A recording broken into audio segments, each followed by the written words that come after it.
అంతర్జాతీయ యోగా దినోత్సవం. ఇది కొత్తగా ఈ రోజు మనం తీసుకునేటటువంటి కాదు. ఇది భారతీయ సంస్కృతిలో అంతర్భాగంగా క్రీస్తు పూర్వం నుంచే మన యొక్క భారతీయుల జీవితాల్లో ఉంది. ఇది యోగా అనేది.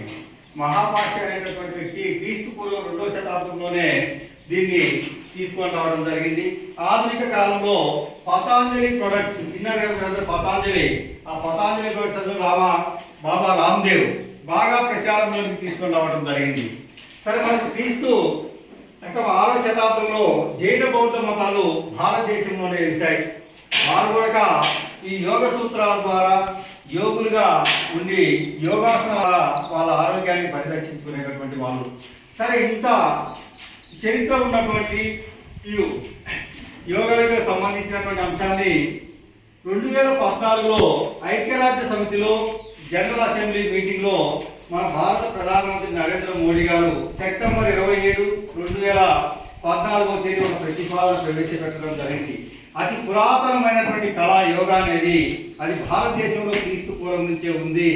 మేము ఆ యోగా చేసినన్ని రోజులు మాకు అనారోగ్య సమస్యలు లేవు, హాస్పిటల్ యొక్క అవసరం కూడా మాకు లేదు.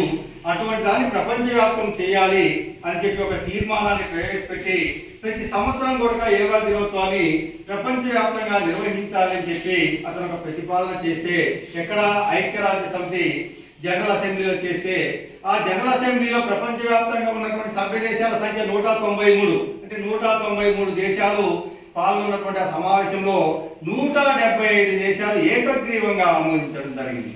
175 దేశాలు ఏకగ్రీవంగా భారతదేశం నుంచి అనేక రకాలైనటువంటి అంశాలు మనం నేర్చుకున్నాం ప్రపంచవ్యాప్తంగా. కాబట్టి యోగాని కూడా ప్రపంచవ్యాప్తంగా అమలు పరుద్దాము అని చెప్పి ప్రపంచ దేశాలు 175 దేశాలు ఒప్పుకోవడంతో ఆ రోజు ఐక్యరాజ్య సమితిలోనే ప్రకటించడం జరిగింది. ప్రతి సంవత్సరము జూన్ 21వ తేదీ అంతర్జాతీయ యోగా దినోత్సవాన్ని నిర్వహించాలి.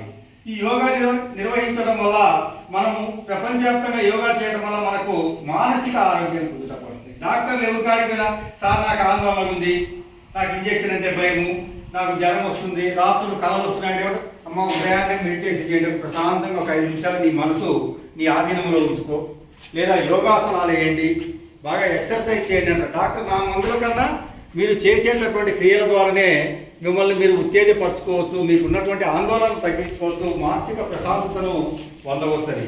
ఇప్పుడు మనం క్లాసులు స్టార్ట్ అవుతున్నాయి, కొత్తగా డిగ్రీలో చేరినా ఇంకా మన డిగ్రీ కాలేజీలో ఆ సంస్కృతి లేదు. కానీ ఐఐటి లాంటి వాటిల్లో మెంటల్ టార్చర్ ఎక్కువ ఉంటుంది చిన్నపిల్లలకి. ఇక్కడ దాకా మన ఆంధ్రప్రదేశ్లో చదివి ఏ ఐఐటి రూర్కీలోనో అహ్మదాబాద్లో చెన్నై పోతే ఫస్ట్ వాళ్ళకి చెప్పేది పాఠాలు కాదు, ఈ యోగ సూత్రాల ద్వారా మానసిక ఆరోగ్యాన్ని పెంపొందించుకునేటటువంటి విధానాలు ప్రాచీన కాలం నుంచి మన భారతీయులు అమలు పరుస్తున్నటువంటి విధి విధానాలనే చెప్పడం జరుగుతుంది. తద్వారా విద్యార్థులకు ఏకాగ్రత పెరుగుతుంది. నువ్వు పుస్తకం తీసుకొని చదువుతూ ఉంటే ఏంటంటే ఆలోచిస్తావు, అబ్బా ఈరోజు కుబేర సినిమా వచ్చింది కదా సార్, ఫస్ట్ టాక్ ఎట్లుంది, మనకు వచ్చే ఆలోచన ఇదే కాసేపు ఉంటే ఇంకా బయటికి రాని వాళ్ళు సినిమా పోయినవాళ్ళు.